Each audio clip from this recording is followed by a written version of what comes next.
Hello, this is Brian Scuttle, and I'm. This is going to be the first in a series of quick takes that are going to be exclusive to patrons. I want to do something special for you guys in the build up to Star Wars: The Rise of Skywalker, which is the end of the Skywalker saga for the cinematic Star Wars movies. Although, we could always see.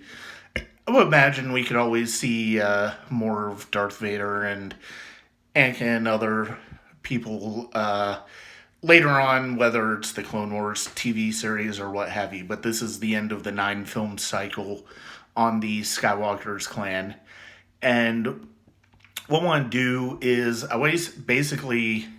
I'm planning on rewatching all of the movies, which include Rogue One and Solo Star Wars Story. I haven't decided yet whether I'm going to do quick takes for you guys on that, but I'm definitely going to on the first on episodes 1 through 8.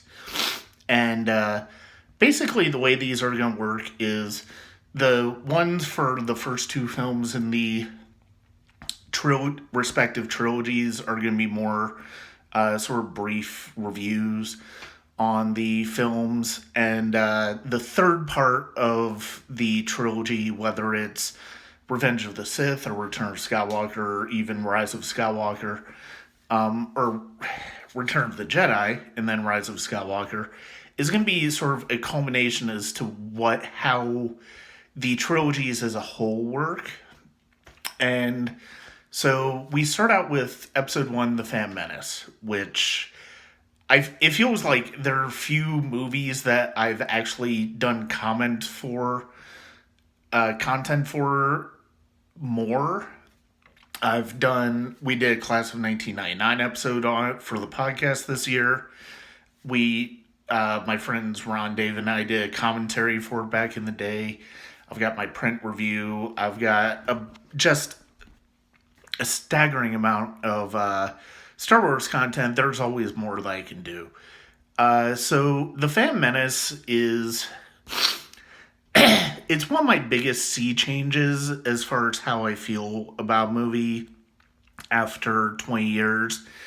And it's a movie that I think I've always had the same critical issues with. I just look at those particular issues much more critically now than I used to. When I first saw The Phantom Menace, I recognized the issues in terms of performance, in terms of dialogue, in terms of direction of the actors that still persist to this day with The Phantom Menace. But at the same time, it was a Star Wars movie. It was the first new Star Wars movie since Return of the Jedi. So I loved it. I loved watching it. I saw it 17 times in theaters when it first came out in 1999. I saw it, I think, 3 times during the 3D re-release to get to 20. Is officially the movie I've seen the most in theaters. Looking at it now, it really has not aged well. The one constant that I've always felt is astonishing about the movie is John Williams' score. His music in Famous is extremely good, and it's not just Duel of the Fates. It's not just Anakin's theme, which is beautiful. It's the music he does for the Planet Core. It's the music he does for the battle at the end. It's the way he weaves in the Force themes, the way he scores the end of the pod race. Just the way he brings all of these motifs into the score. He really props up the storytelling in the movie in a way that I don't think any other Star Wars film has really asked him to do quite as much. It's still a tremendous score. It's still one of my favorite scores of 1999. And I'm going to do a little bit more of a retrospective on 1999. After I finish up the Class of 1999 series. But going back to Phantom Menace, the performances here are not very good. Pernilla August as Shmi Skywalker is by far the best performance. She is wonderful as Anakin's mother. And I will say though, the scene between where her and Anakin say goodbye is one of the best scenes in the entire franchise. It really, the way John Williams scores it, the way even Jake Lloyd and Pernilla August work together in that scene is just beautiful, and it really has dramatic weight in it the way that I don't think anything else in the rest of the movie has dramatic weight. The film is wonderfully designed as far as the visual effects, as far as the creatures, but the visual effects don't hold up. They really don't. I think they're aged pretty significantly because of how much CGI was used to create the characters, and even the ones that feel more on the prosthetic side, like the Trade Federation, are not very well performed. And I could go on into the sort of racial stereotypes that the film has been, that those characters have been accused of signifying.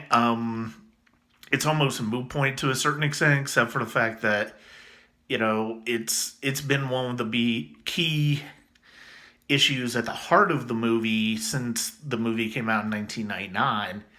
And it's because it's not just the dialogue, it's not just George Lucas's direction. It's very obvious that not only had Lucas not directed since the first Star Wars, it's also obvious that he's really not terribly interested in the performances in Star Wars. He's much more interested in the world building. I will admit, the story in Menace is, I've never really had as much of a problem with the political aspects of the prequel trilogy as other people have. I think that's all kind of interesting. I just think there are scenes in this movie that grind it to a halt and make it very difficult to watch and very difficult to just really get into on a regular basis.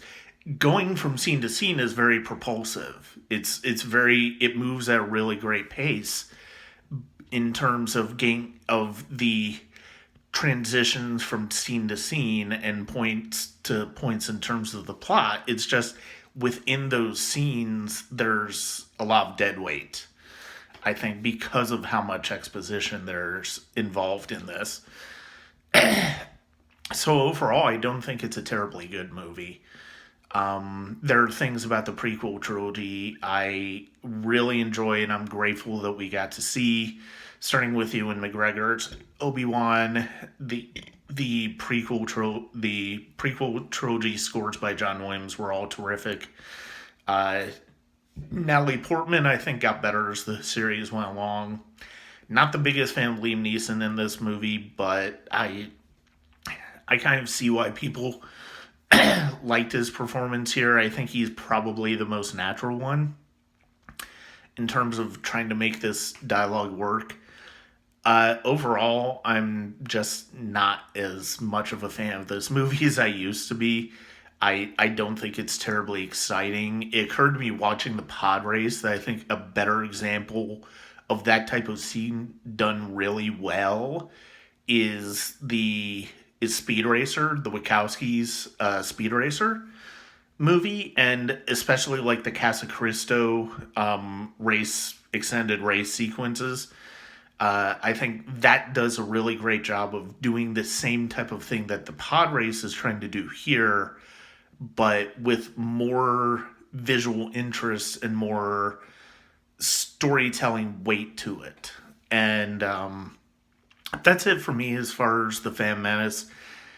You can listen to the podcast. You can listen to the commentaries. I feel like I've talked more about this movie than pretty much any other movie that I've covered on Sonic Cinema.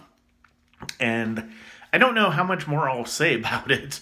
There really is not a whole lot more left to say for me. Um, it's on to Attack of the Clones after this, and I will have another one of these videos for you after that. Bye.